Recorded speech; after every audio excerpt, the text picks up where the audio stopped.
discuss it in jest with healthy minds, but it is happening to us, has been happening, and will happen. We have been blinded by the doctrines of universal education as a common good, and the first world as the epitome of terrestrial life. Our culture is our blind spot because it prevents us, everywhere it is present, from correctly perceiving reality. We are at unconscious odds with our own creation, and we do not recognize our predicament, bound as we are by the illusion of good versus evil, and the consequential, arbitrary distinctions of what belongs to which category. When we wake up from our self-imposed psychotic delusion through the healing pain of massive trauma, we will perceive an environment in constant change, but with fundamental unchangeables, such as the portal of death and the process of decay. A war is being fought behind our eyes, so close we cannot see it, between humanity, the terrestrial creature of breath and water, and the extraterrestrial, a linguistic creation which does not exist in the traditional sense, but nonetheless exerts a great influence over our mutagenic lives.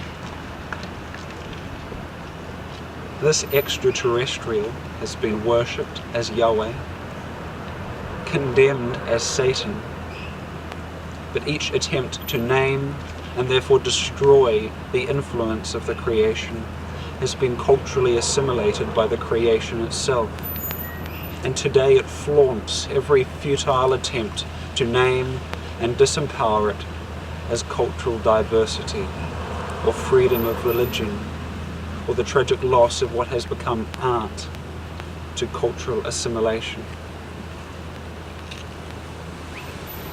Within every human soul, there is a desire to destroy the artifice of our creation,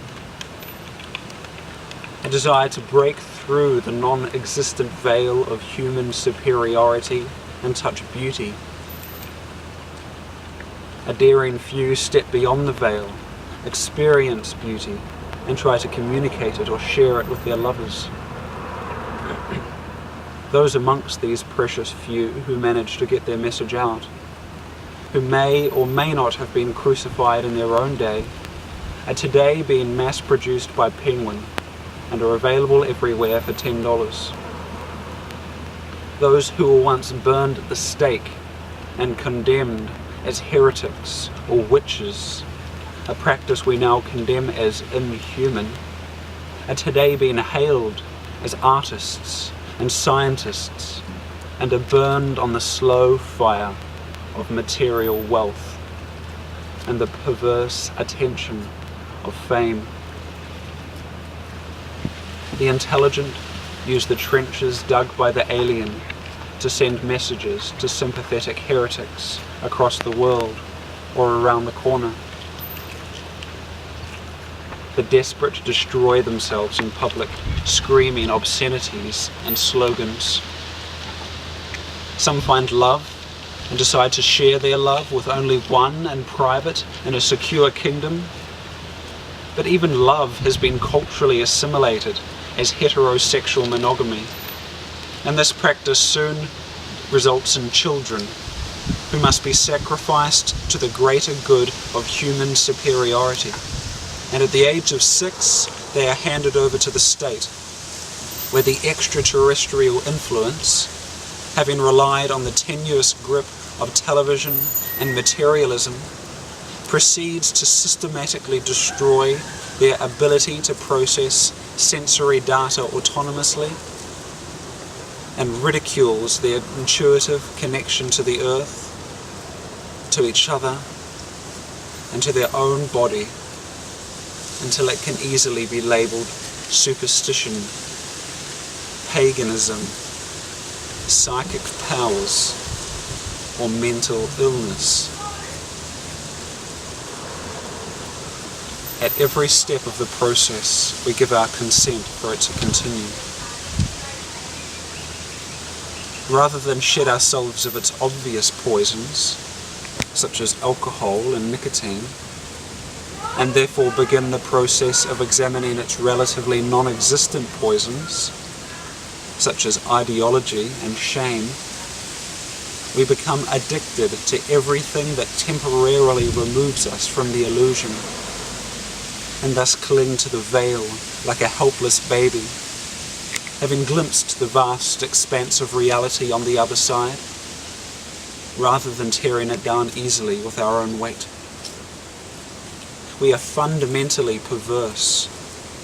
Our perversions have taken us here, and our perversions can break us out. We find love, or beauty, or truth, and we greedily drink it all up and cling to the empty plastic bottle as it begins the slow process of decaying in the sun over thousands of years. We stumble upon a lover, and we suffocate them to death with the perversity of our love. And then we fuck their corpse until their bodies break. And then we consume their rotten flesh until we're violently ill. This we call romantic love. There is also the love of the mother, who gives us life and lets us go into the chaos and freedom of the world, and whose form then falls back naturally and selflessly and becomes the topsoil from which our own children sprout. But we place the mother who gave us life into hospitals and nursing homes, where she is attached to machines and institutions which artificially and tortuously prolong a spent life in a decomposing body. We then cruelly exhibit her to our children like some sort of demented artifact. We are under the influence of an extraterrestrial force of our own creation that we fail to recognize as our own. We think extraterrestrials come out of the sky in flying discs, and we even see these creatures and call them angels, gods, and reptilians.